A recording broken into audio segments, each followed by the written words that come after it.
观众朋友，大家好，欢迎收看天津卫视大型情感节目《爱情保卫战》。先来认一下今天来到现场的5位情感疗愈团的老师。大家好，我是于波红。在婚姻和爱情当中，最重要的习惯，那就是将心比心，换位思考。生活有技巧，爱情有科学。我是作家陆琪。大家好，我是严品红。愿我们都拥有爱自己和爱他人的能力。大家好，我是雷鸣。爱不爱很重要，负不负责更重要。大家好，我是曲伟。爱情中，依赖是暂时的甜蜜，独立才是长久的底气。好，那让我们今天先来认识一下我们来到现场的几位寻求帮助的朋友们，请开门。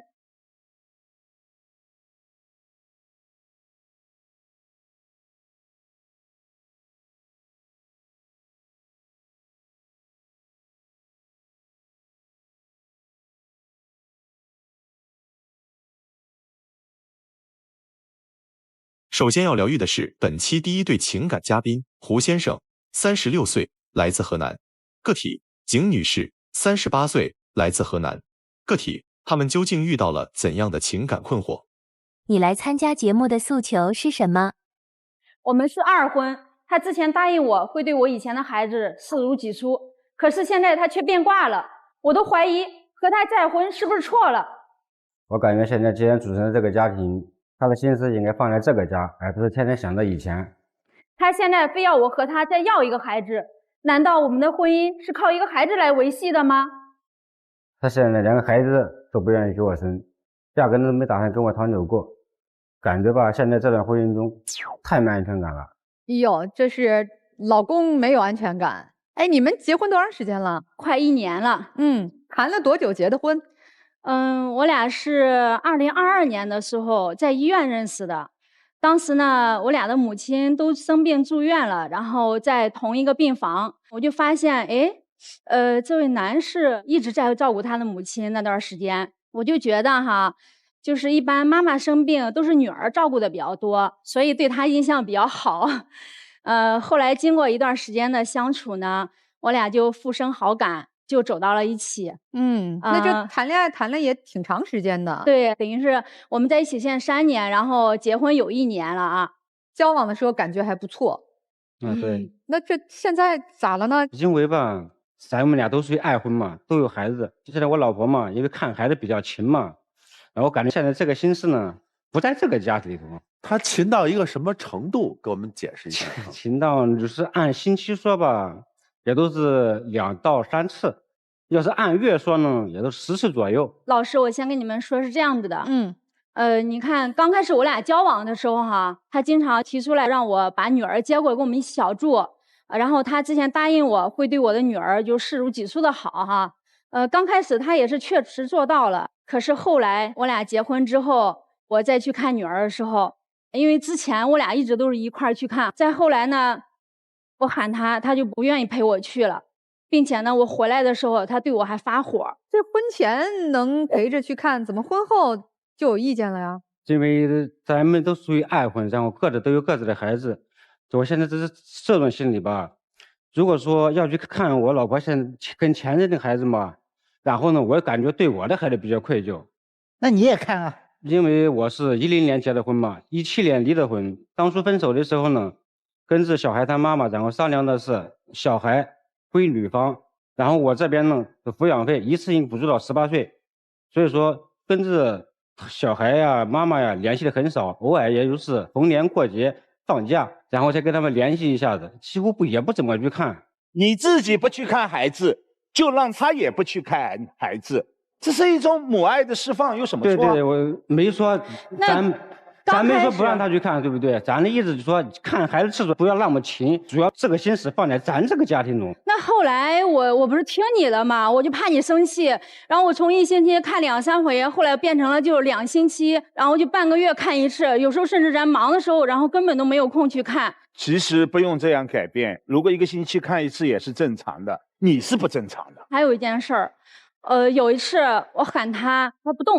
不动没办法，然后我就自己一个人开着车去了。我是新拿了驾照嘛，然后技术不太好，我就很胆怯的就那一次就自己开车跑去了，简短的看了一下女儿，然后吃个饭我就回来了。到了晚上回来的时候，然后他就冲我发火。为啥冲你发火呢？你想啊，他干什么事不跟我商量？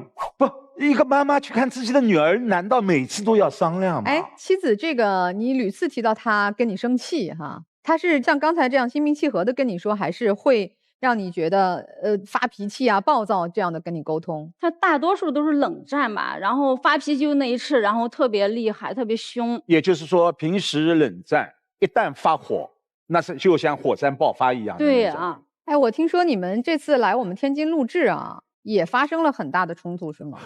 我也听编导说了。哦，好像可不是你们说的轻描淡写的冷战哦。老师，我还有一件事想跟你们说。你说。就是关于我女儿的事儿。然后那一次，我把女儿接过来，她对我女儿态度很冷淡，就是很不好，然后不理我们，她也不给我们做饭。为什么要给你们做饭呢？但是你的事不是我的事呀。他的事儿是不是你的事儿？他的事是我的事，对不？那这个没毛病啊。那他的女儿的事儿就是他的事儿，他的事儿不就是你的事儿？女儿是他的一部分呀。女儿是他的一部分，不错呀。但是说白了是跟他前夫的呀，对不对？你也知道我平常不会做饭，我就勉强的，我想着我不能让孩子饿着呀，我就自己下厨，然后做好一顿饭，我就喊他吃饭，因为在生气嘛，然后准备给我女儿坐在一起，然后我女儿当时就说：“妈妈，她说你和爸爸坐在一起，她说因为你是爸爸的老婆，你应该和爸爸坐在一起。”我觉得我女儿跟他喊爸爸，真的，我都觉得很懂事的孩子，很乖。很乖吗？每次跟他，然后看孩子也好，送孩子也好，孩子吧，下车以后也不搭理我，也不跟我说句话，就扬长而去。你跟他打招呼吗？打呀，人家就是开门一关，直接走了，对不对？他不理你，你说了他不理你。那个胡先生，老师好。在青春期叛逆期的时候，能管继父叫声爸，你觉得还行吗？还行啊，但是我也没说对着女儿不好啊，对不对？你刚才的抱怨是我跟他打招呼，他不理我。对啊，这是结婚之后。这是对亲生父母一个叛逆期的孩子经常会做出的行为。他已经管你叫爸爸了，这个孩子对你不错了，好吗？是对我不错，那就别计较这事儿了。其实这个丈夫，我觉得吧，他还这个意见不是冲着女儿来的，说白了就是冲着现在的妻子来的。我哪里做的不好了？不是哪里做的不好，叫我们刚结完婚嘛，对不对？双方父母呀，其实都想撮合我们，都说想要一个二胎这个问题。不是你说孩子这个事儿哈，咱俩也商量过，也说了多少回了，你为什么还要在这还在提呢？商量了就有结果吗？那你首先咱哈说着，我年龄那么大了，我都38岁了。如果说我要怀孕的话，我属于高龄产妇，那就算是生了，你爸妈身体和我爸妈身体是吧，都不是那么好，是不是啊？老人没法帮衬咱，那咱就算是花钱雇保姆，那咱有这个经济条件吗？没经济条件，为什么我出来创业呢？你还好意思说这个事儿？你说这事我都生气。老师，我跟你们说哈，是这样子的，我老公呢，在之前呢有一份很稳定的工作，并且工作很好，然后他瞒着我把工作给辞了。辞了之后，然后他偷偷创业。说来说去，辞职就是为了创业。创业的目的为什么？就是为了这个家庭，生活会条件好一点。但是你是明确知道他是反对的，对吧？对。所以如果他是反对的，那以后你不要说我是为了这个家，好不好？你搞这就是你为了自己啊。搞回来钱了吗？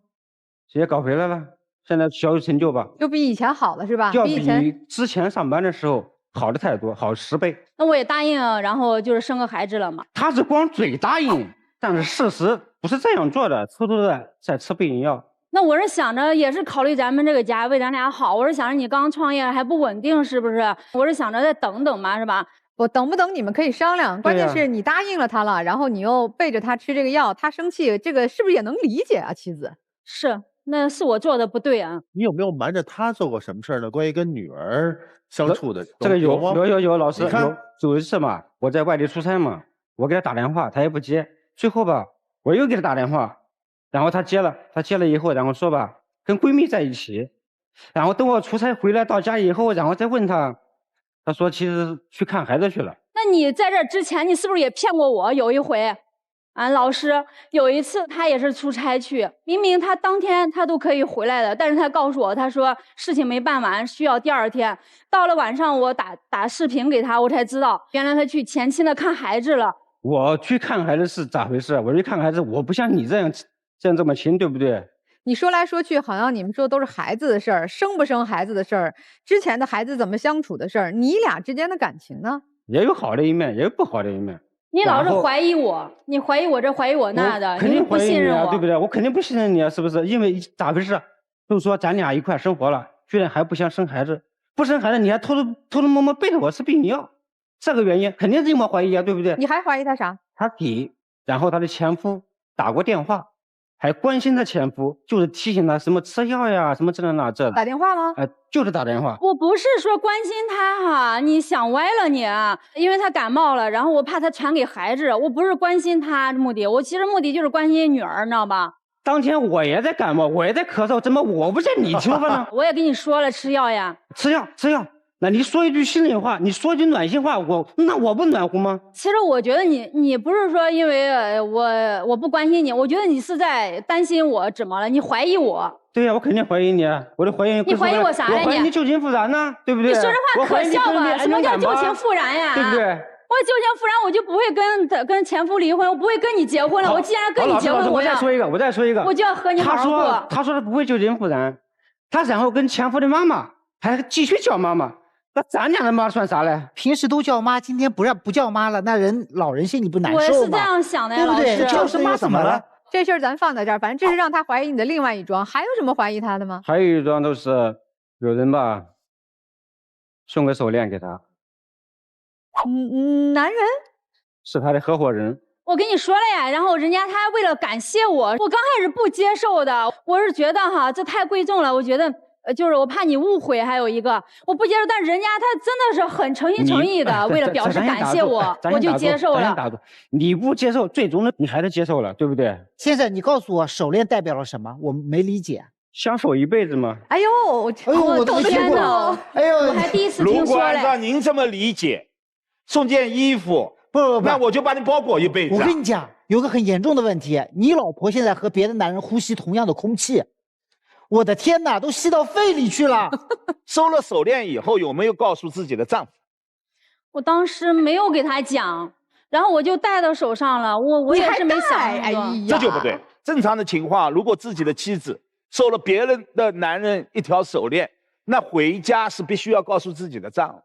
他平常他太小心眼了，老是怀疑我，我也没给他讲。你们俩有就是比如说吵架闹矛盾，就是升级到说咱们过不下去了不过，有这样的情况吗？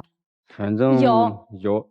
前几天有一次，然后我刷抖音，我看见他抖音，然后下面有一个女士在那评论，然后他还回复人家，给人家送了几朵玫瑰花。然后我一问，他比我还生气嘞。他冲我发火，然后就给我冷战，就不理我。网络这一块嘛，我也不认识他谁呀。那老婆不喜欢你就不发？对呀，当时我都没说啥的，我说不就一个送的你啥态度说的吧？表情吧，都是表情3朵花吧。我说这也没啥意思，我说你看人家还给我送这么多花嘞，对不对？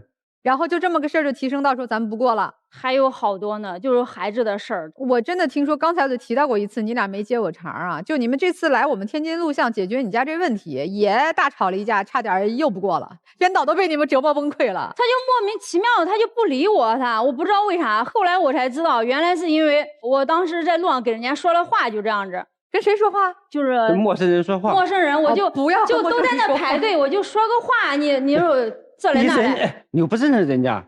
就是因为这个点小事，他又踩到那个网络这一块，然后就说导致这个矛盾越来越多。你排队的时候跟那陌生人聊天，那陌生人是他搭讪你还是你搭讪他？是人家先主动问我的，你就开始跟人聊了。对啊，老公还在旁边，在旁边就简单聊几句，他就生气了啊。如果老公不在，被他知道还另说一码。老公就在旁边，有什么呢？聊聊天有什么呢？我怎么看得出来你旁边那站的是你老公啊？你有没有说啊？这是我先生？没有说，不用说，没有说这干嘛？在机场跟人说2句话怎么了？我今天我这录的我都怀疑人生了，你知道吗？怎么了？这不是个正常事儿吗？你和陌生人说话没有任何问题，你千万不要因为没有任何人可以审判你说你跟陌生人说话。而且我告诉你，你有这样聊天的权利。但是实实在在在他们俩中间发生这些事儿，让2个人都很不愉快，都很痛苦，也看出来了，是吧？甚至就录像头一天还打得天翻地覆，差点打到民政局去。我们看起来鸡毛蒜皮的小事儿，但是他们作为个体又这么痛苦，不知道该怎么办。那究竟这个感情怎么相处，婚姻怎么继续啊？先听听我们小情侣，你俩有啥建议吗？感觉挺同情这位姐姐的，因为我刚才也听大哥说了，辞了他自己的稳定工作，然后去创业。他也是这样，他也想去自己创业摆摊儿。我就觉得，就男人就是上嘴唇一碰下嘴唇，就说创业就创业，那哪来的积蓄呢？哪来这么多钱呢？我就是感觉像这个大哥吧，他其实有一些想法是从家庭的角度去出发的呀，都是为家里着想。可能他有一些做的事情，就是女方并没有看到啊。行吧，看看老师给你们出些什么建议啊？二婚夫妻之间最可怕的，那就是各怀鬼胎。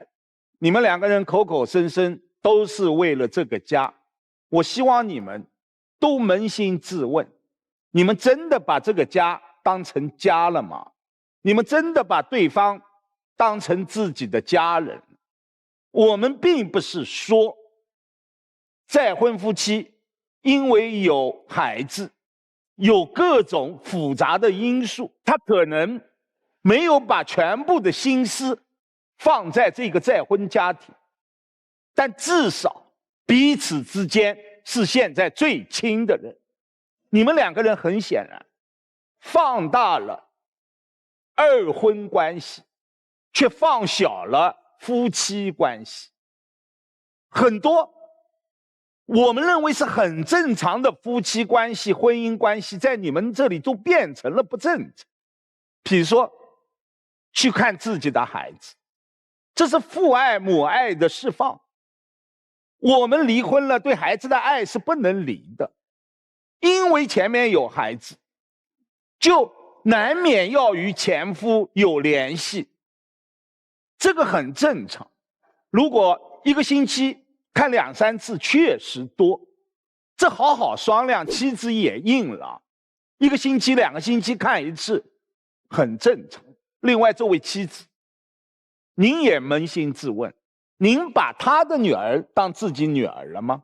这个是需要对等。您希望他对你的女儿视同己出，您对他的女儿，我刚才没有听到。由于你们2个人，我说的难听一点，各怀鬼胎，都提防着，所以这个信任是你们2个人现在最大的障碍。很正常的社交也会看成不正常，这是因为你们前面有了这样重大事件的隐瞒和他的发现，所以这一点是需要修复的。在我看来，2个人在再婚家庭当中出现这一些问题矛盾很正常，关键是双方要看到这个问题，看到这个矛盾，那是一定能够化解的。各退一步，尤其是男生。我最后说一句，您的心眼有点小。这是一个典型的精神虐待的案例。为什么？因为他用一些他自认为有问题的事儿，但事实上是没有问题，属于你本身权利的事情，来不断的质疑你和审判你，并且让你产生信心的动摇，让你产生认知的偏差。当你开始甚至连看孩子这件事情你都开始退让的时候，你的人性已经发生了转变了。因为他本身是他的人性的问题，但他人性的问题他转移到了你的身上，让你也发生变化了。一个母亲怎么能为看孩子这种事情去让步呢？人之所以是人而不是虫，是因为我们内心虽然会产生嫉妒，会产生愤怒，说白了贪嗔痴慢疑，这我们每个人身上都会有，但我们人之所以为人，是因为我们可以控制住，这是人性的一部分。就好像他去看女儿，你心里面不开心或者不舒服，正常，因为那个女儿和你没有血缘关系，但我们会控制，会包容。为什么？因为我们人性中光辉的那一部分知道她是母亲，母亲和女儿之间就应该有这样的连接，这种包容性我们把它叫做爱。你有这个东西吗？你没有啊。你不断的说我要跟你生孩子，但你在他面前有产生过爱吗？他爱的人你爱吗？他喜欢的东西你喜欢吗？他和人家产生的互动和社交，你除了产生嫉妒这样的负面情绪之外，你有产生过什么正面的情绪吗？没有。你所有的一切就像是野兽一样，不断的在宣泄，我要，我怀疑，我恨，我愤怒，你控制不住自己啊，先生，这是你的问题啊。你要看一看，每一个人的内心都有自我，都有本我，都有超我。你得看一看，控制你自己内心欲望的那一部分的机能丧失到什么地方去了。你这种极端化是很危险的，所以我觉得这不是一个心眼小的问题，是你在这个世界上面你的生存方式出现了问题。我不知道是原生家庭的问题还是前期所导致的，但是之前的问题你得自我解决，你得让自己打开，不然的话你生意也做不好，你生活也过不好的。我觉得你俩都不独立，我特别理解你妻子的逻辑。你的逻辑其实是这样的，你觉得他所有的对你的要求、对你的控制、对你的怀疑，你认为那都是爱你，真的，就我特别理解你的逻辑，但你这个逻辑是错误的。真正的爱是我们共同成长，是看着彼此幸福。他可见不得你幸福。你知道你为什么那么多偷偷摸摸吗？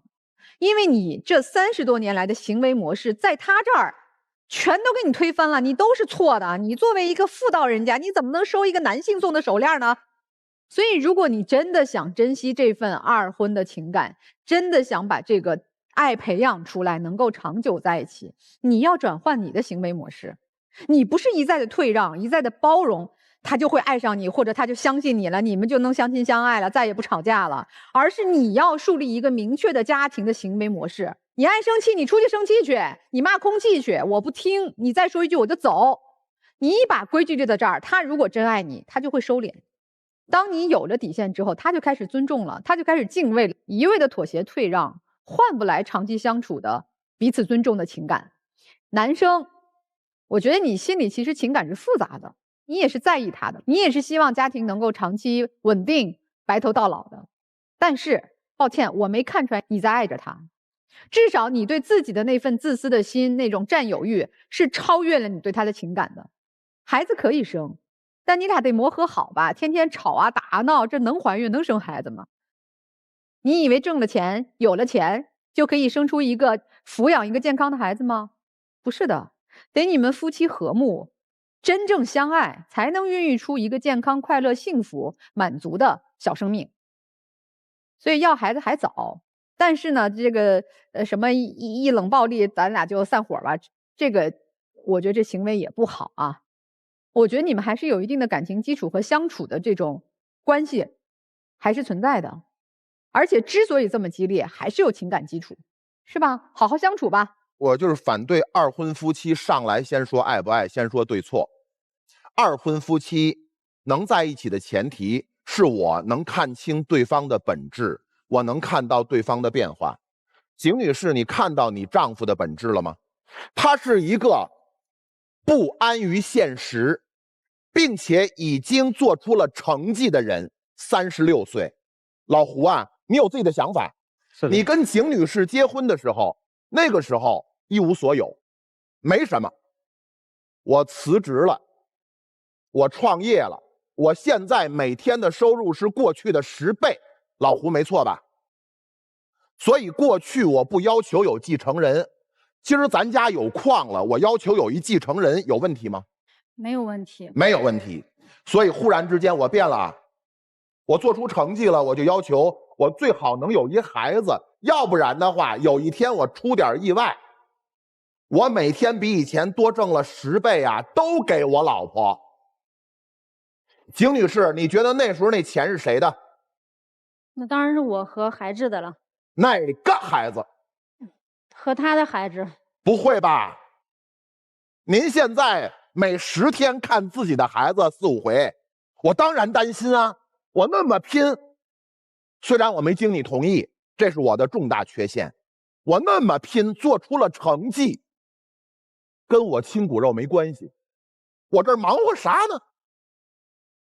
你觉得这是他的罪过吗？是，不是吧？所以别聊那些细节的对错，也别聊爱不爱。二婚夫妻接受现实，咱们看明天。老胡，你还接着在外头奋斗吗？还继续奋斗的，还接着奋斗。万一咱奋斗不行了，景女士要再给你生一个宝宝，可跟你一块吃苦哦。如果你在外头奋斗，你在外头一天比一天强了，他要不给你生这个娃，因为他38岁了，你今儿说清楚，你能不能继续？不可能，不可能吧？所以继承人，你看到了吗？这是本质。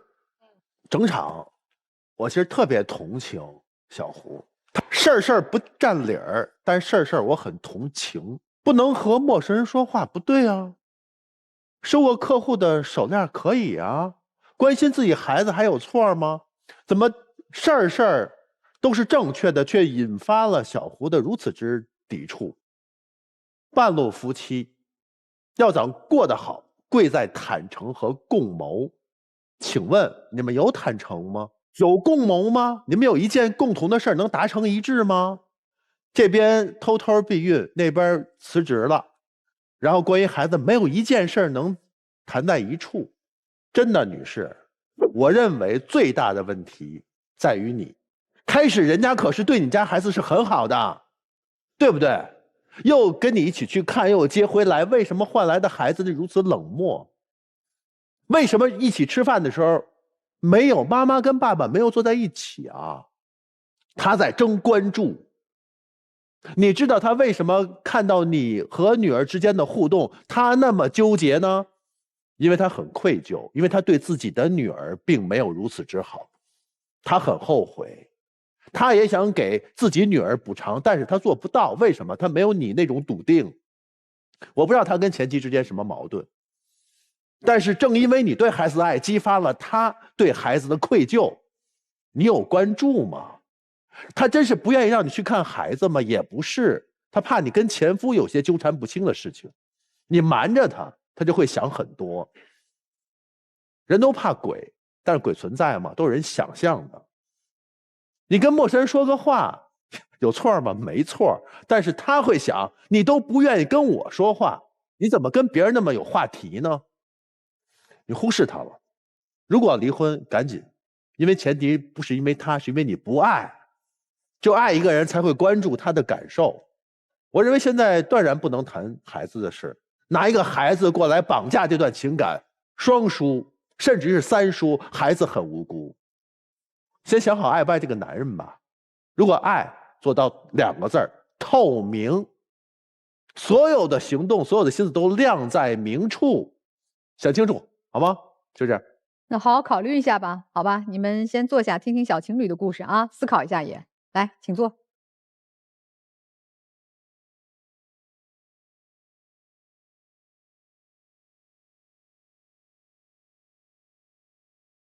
本期第2对情感嘉宾小宋，24岁，来自辽宁，自由职业；小韩，24岁，来自辽宁，老师。那么他们又遇到了怎样的情感困惑？如何评价对方？爱画饼，吃软饭，情绪化，从来只考虑自己的利益。他太敏感了，还有公主病，什么事儿都跟我斤斤计较，就好像全世界都欠他的一样。你觉得你们最大的问题是什么？我现在跟他在一起，还不如我自己一个人过得好呢。我现在已经很努力了，可他对我还是什么都不满意。他承诺的事永远做不到，我真的没法再继续相信他了。赴天津卫视官方微博参与互动，赢取惊喜好礼。精彩节目稍后继续。精彩节目马上开始。哎呀，你俩这相互的评价，一个是吃软饭，另一个是公主病，哎，这都不太好听哈。这么重的评价，从何说起啊？主要是呢，我跟他在一起，然后咱俩的花销都是我在拿，他什么都不管，而且他对我态度现在也越来越不好，所以我不知道能不能再跟他继续下去了。一点点说啊，咋就都是你花钱，他不花钱了呢？所有的花销并不是都他在拿，我原来也是在国企，也是有那个稳定的工作，赚的钱也不少。为了他，我放弃那边稳定的工作，辞职了，然后过来找他了。是他同意你辞职的吗？我们俩经过商量了，但是他说来这边都是为了我，那其实不是这样的呀。他那个工作很累，而且还是那种高危作业，就他自己也不想干了。你俩是大学同学吗？是大学期间认识的。谈了多久了？谈了马上3年了啊，所以谈了之前的2年是异地，那个时候还挺好。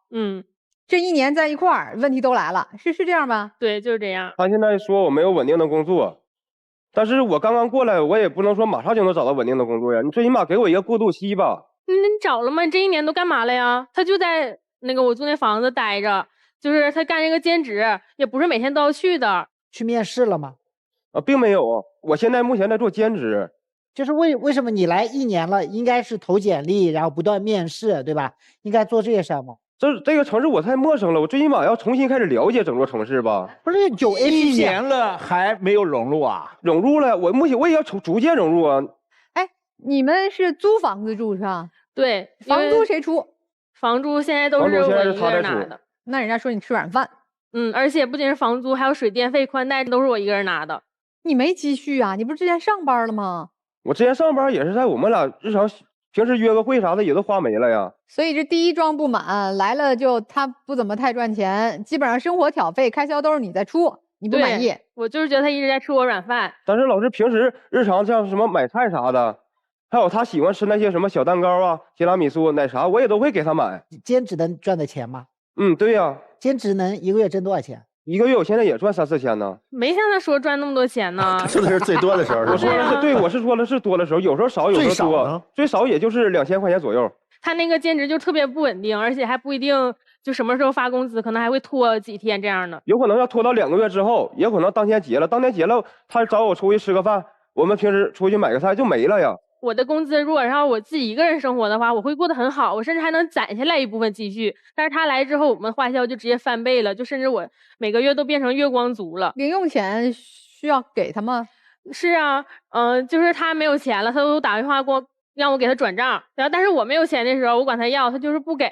就像之前我工资晚发了2天，然后我就是想管他借点儿，那他当时就说借不了这个钱。他那个工资什么时候发，我也不知道啊。你说借不了他这个钱是你没有还是不想借？是我没有，我并没有我拿不出来这个钱。他应酬的钱需要你出吗？更别提了，上回他有个朋友来大连，说要跟他一起聚一聚，但是他一开始没让我去，结果就是突然说他俩吃饭的时候打电话叫我过去，然后结果我一过去发现他俩都吃差不多了，而且还吃的是海鲜，那么贵，就将近我看结账都得将近500、600块钱，那就是让我去结账的吗？钱包吃饭没你，结账有你，你那我也不是他提款机呀。但是评委老师，我要说一个事儿，就是我那个朋友之前他去找我的时候，因为我在沈阳工作嘛，他之前找我的时候，我那朋友招待也很好。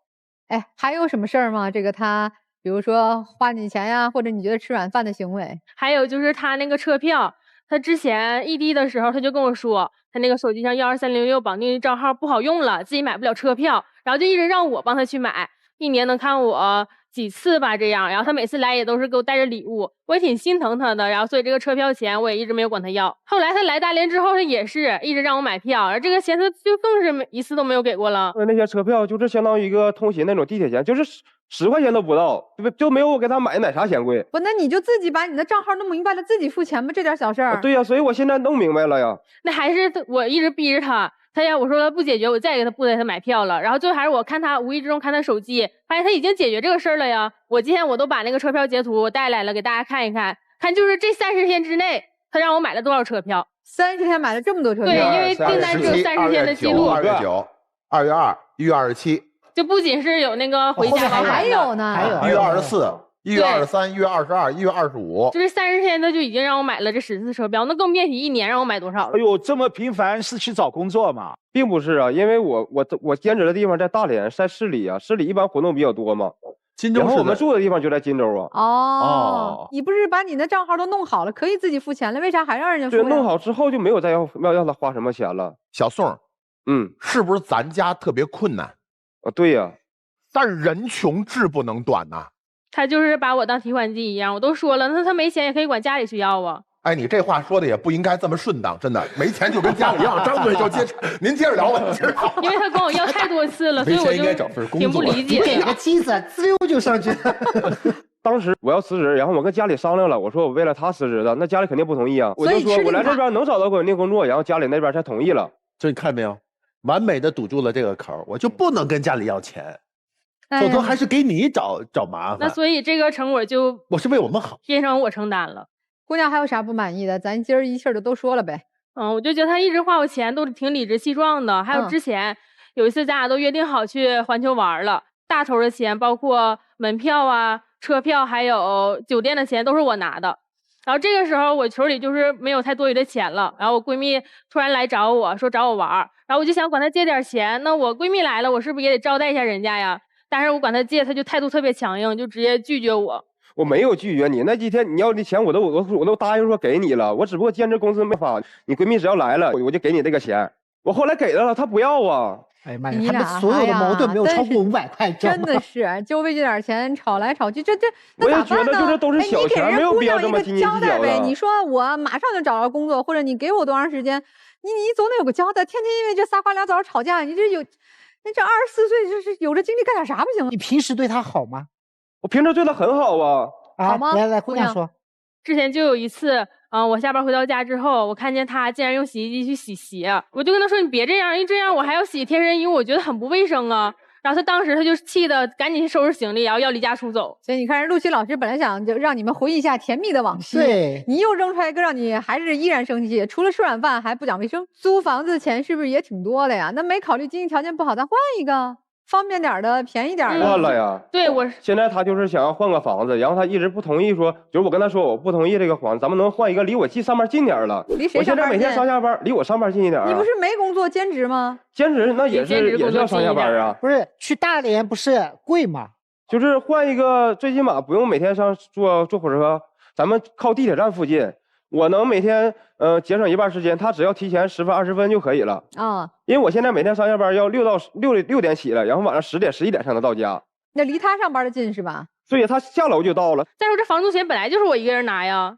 行吧，这个还是继续陆琪老师的问题，有啥好的甜蜜的回忆吗？其实，我们在一起这3年，他给我落差感还是挺大的。比如说咱俩刚在一起的时候，他前年给我过生日吧，我那个时候还在学习，我就挺累了，我就不想去过我那个生日。然后结果他还是给我准备了一大箱子的那种礼物，然后每一个都是那种他用心包装好的，一共22件，我一件一件去拆。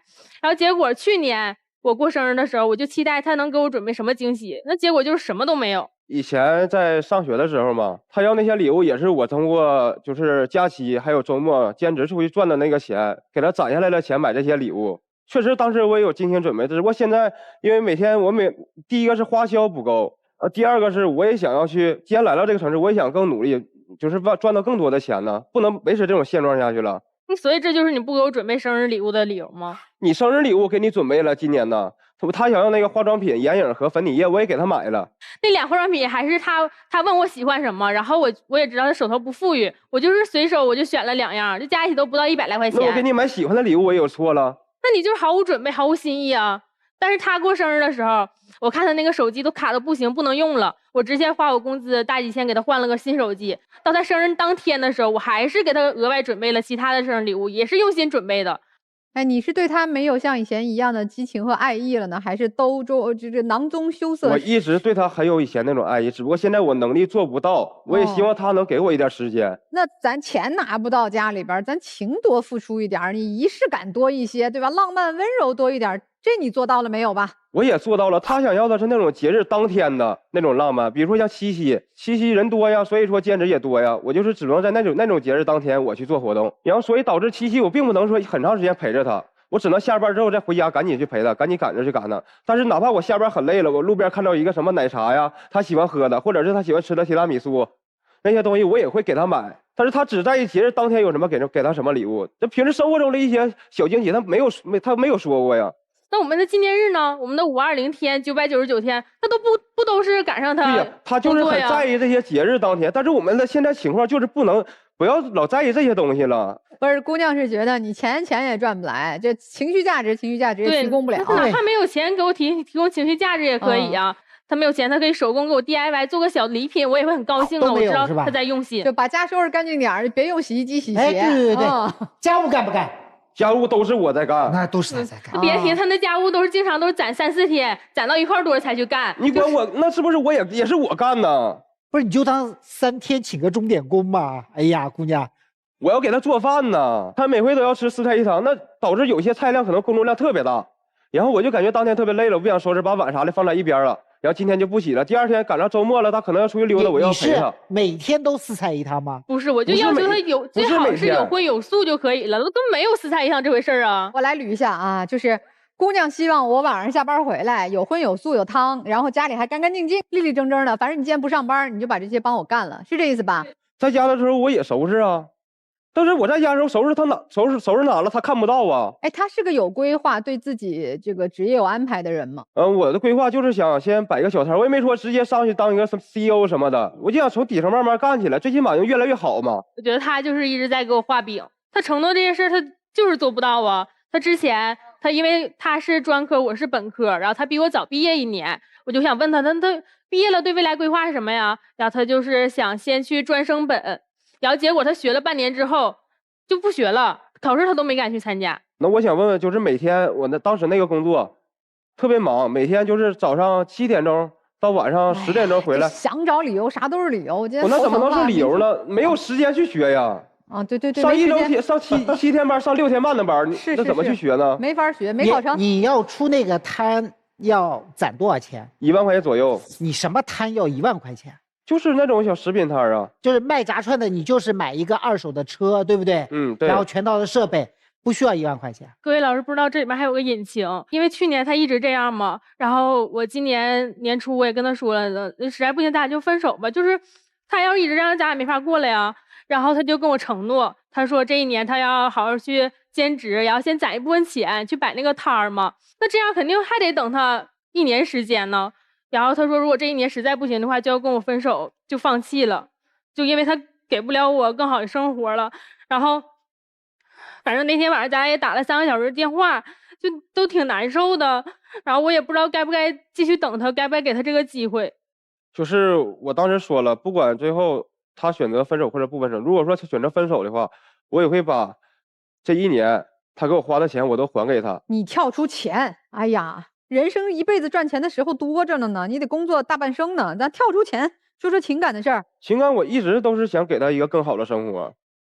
如果说我不想给他更好生活，我当初也不会因为异地来放弃那个工作来陪他。这是理由吗？所以其实眼前的这个你们的情况也挺清晰的，就是过去的3年，大家都在校园里，或者是都还算是有对方满意的这个生活状态。但现在这1年走到一起了，经济上、情绪价值的提供上等等，女生诸多不满，那该怎么办？男生能不能努力成为女生现在希望看到的样子？他有没有这个能力是一方面。另外，你们俩的感情经过这几年的这种打磨，到现在究竟真爱和彼此对对方的支持、鼓励和陪伴、等待，这种彼此的能力还有多少？我觉得这个是你们要考虑的啊。也听听我们这对夫妻啊。这小年轻们他们的感情何去何从啊？您2位也给出主意。就是这个弟弟吧，然后确实需要能稳定下来，能够养活女朋友的这个工作。然后妹妹确实要给弟弟一点这个时间。另外的话就是这个弟弟哈，花妹妹的钱哈，偶尔花一下可以，但长期下去的话，我觉得女生确实会有意见。我感觉这个兄弟吧，你老想着摆摊，那你做呀，对不对？你不做，老说个想等啥呢，对不对？哪怕不是说工作不好找，哪怕我干苦一点的活、累一点的活，那也行啊，对不对？能其中之间不就有了吗？确实，我们经常说拿人手短，吃人嘴软，但是我们这位男生，您吃软饭，那是吃得理直气壮。你为了爱情奔赴到这座城市，和他在一起，他是感动的。您到了这座陌生的城市，半年，哪怕是1年，他不但付房租，还给你生活的保障，这是爱的释放。但是您1年都融不进这座城市，又要新的1年，您说他会失望吗？他不指望你有光鲜的职业，他指望的是看到你的努力，您的勤劳，您的增长。所以我认为你们这段感情，不像胡大哥他们，我渴望他们两个人看到问题，放弃前嫌，好好过日子。但你们两个人，我建议进了这个门，都转身吧，没有必要了。哎，我问你个事儿，你知道为什么你女朋友对你那么不满意吗？我跟你讲，就是女人很聪明的，同样是吃软饭的男的，在家他养着，有一些女人就愿意养他，7年都愿意养，有一些1年都不行。你知道为什么？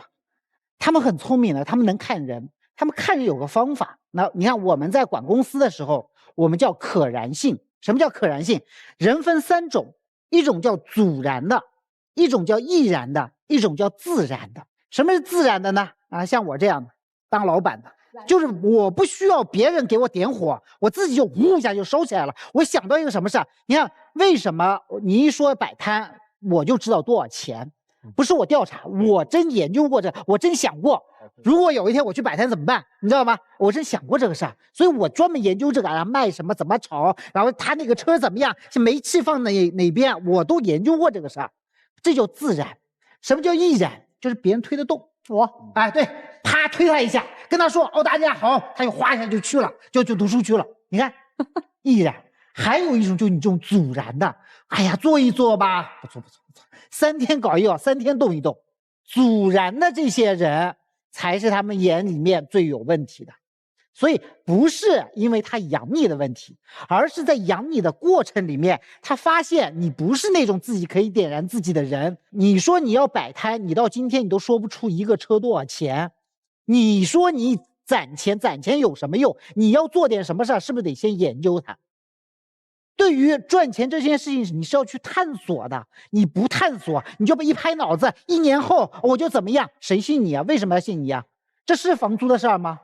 啊，这是24岁变成25岁的事儿，23岁已经变成24岁了。所以你今天好好听听我说的话，你琢磨一下，你过去那1年浪费的到底是个什么东西？最后我送你一点啊，送你一点我应该收费才能讲的话。你这个人的性格特质不适合做高组织度下的东西，也就是说让你去打个工，去国企，或者说让你去上个课，你受不了，这是正常的。但是你做低组织度的事情是可以的，你去送外卖，你真的要攒那个出摊的钱，明天开始你就可以回去把送外卖这个事情给定下来。你干1年的外卖，甚至干6个月的外卖，你出摊的这个钱就能够搞定，而且你还能认识一批外卖员。你就真要有这份决心，女朋友送你手机，你说亲爱的我不要，你把这钱给我，我去摆摊了，你都能做成。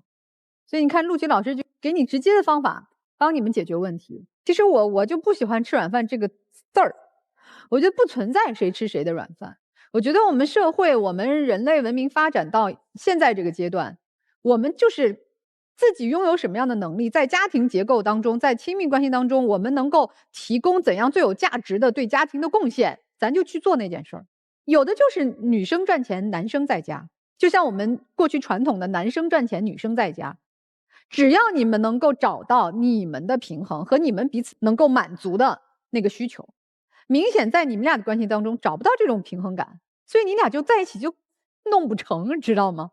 男生我跟你讲啊，你别老刚才就眼眶一红就要哭了，说我也委屈呀，我辞了我的工作我来，我听来听去你不是为了他辞职的，那份工作高危，很辛苦，你早就不想干了，而且他可能是个临时工，你不能委屈成那样，这就不厚道了。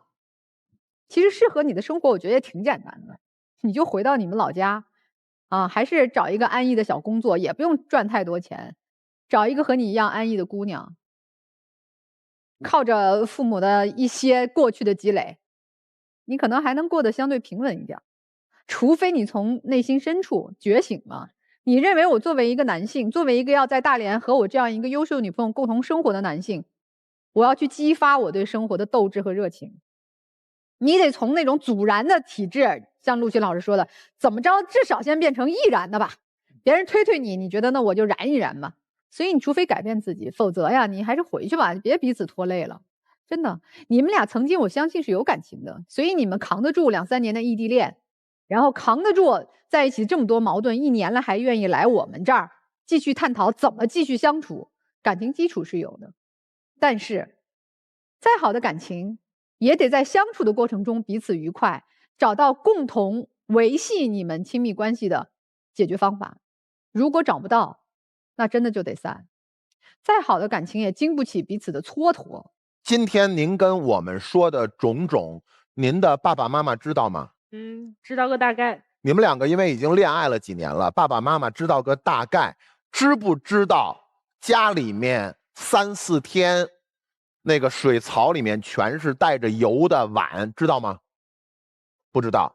知不知道就是你平时可能还要给他支付一次又一次的车票，知道吗？你为什么不让自己的爸爸妈妈知道？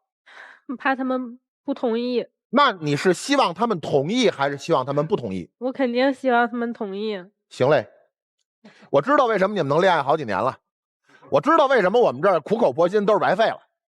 你还笑了？哎，然后我问一下，小宋开心吗？我为什么开心呢？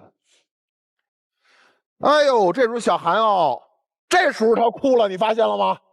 刚才跟我回答的时候他笑着的，他发现他为你做了这么多之后，你扭头，我不开心啊，我为什么要开心啊？立马委屈了，白委屈了，全白费啊，是不是？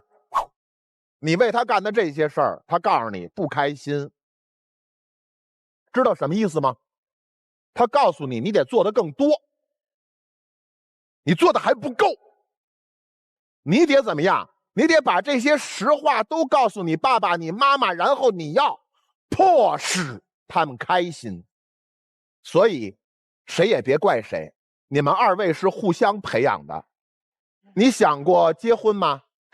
想。你想哪年结婚？30岁之前吧。30岁之前。就是30岁之前，你今年24对吧？你给自己留了6年，你还是给他留了6年。你想嫁给他吗？肯定是想，得嘞，想。到现在你还说想，吃定了。所以2位继续吧。哎，然后接下来照现在这么继续发展下去，很可能结婚的钱得爸爸妈妈贴，然后很可能至于彩不彩礼的就不要聊了，有可能生了个宝宝还得这个宝宝的外公外婆往里贴，然后。贴的钱越多，女婿看自己的这个岳父岳母就越不顺眼。因为我在岳父岳母面前，如果我毫无尊严的话，我只能通过讨厌他们来让自己显得很正确。然后接下来岳父岳母跟女婿之间有矛盾，接下来咱们的生活注定一生欣欣向荣，注定这一生非常的充实。雷老师说的不是正向的话啊，我讲明白了吗？啊，你看到这些了吗？那我就正着说吧。哎。爱情是可以同甘共苦的，但是绝不能一个人背着另外一个人赶路。爱情也不怕穷，但怕的是穷的心安理得，还怪对方不够宽容。所以现在马上要做3件事。第一，断掉寄生关系。你不觉得它像一个你身上的寄生虫吗？怎么断？给他30天。不找到一份全职的工作，或者是稳定的兼职工作，让他搬离你的居所。第二，在这30天内记账，因为当金钱的这个滤镜打碎之后，你才能看到真心呐。你是一片真心，但他呢？然后定一个短期目标，别1年，3个月，3个月一定行动起来，找到一份真真正正的是未来可以看到是份事业的工作，否则的话，分开绝无妥协。听懂没有？男生听到了吗？去做吧，做行动的巨人吧！啊，不会的。雷老师一直摇头，不会的。所以兄弟，这段感情给你的更多可能不是爱情，可能没有结果，但给你学到一件事儿，就是作为一个男人，作为一个人，我们先得独立，我们先不能怕吃苦，不能懒。我们先得强起来，你才能得到爱情，否则一无所得。好，那你们也思考思考，想想自己究竟选择怎样的人生，咱就不要来回纠结这样那样的哈，你就本着一致的啊，我们这个身心一致哈，去过你的人生就没毛病啊！千万不要我又想他这个跟我在一起，然后我又觉得他得赚钱，他又赚不了钱，我这该怎么办？咱不动这些纠结的事儿，想到一个能够自洽的方式，咱就去体验实践就好了，好不好？你们都稍作思考，我们看看你们最终的选择是怎样的。来，请两组嘉宾都回到我们的转门后。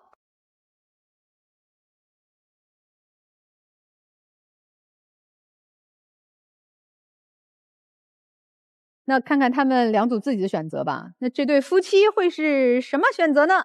来，肯定会出来，肯定会出来哈。来，请开门。这对没问题吧？没有吧？走了吗？哎，没有啊，看不清。我觉得他们不应该出来啊，他们为什么要出来？哇，不是。陆星老师为什么要出来？我终于可以和陌生人说话了，我为什么要出来？为什么要出来？希望大家都能幸福吧。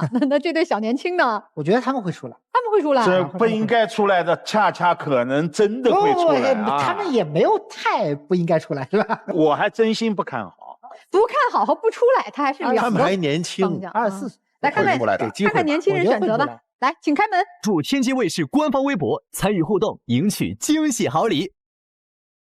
精彩节目稍后继续，精彩节目马上开始。来，请开门。出来了吗？出来了，没有，也没出来，也没有。我们究竟说的什么？不是，我相信你说都不成。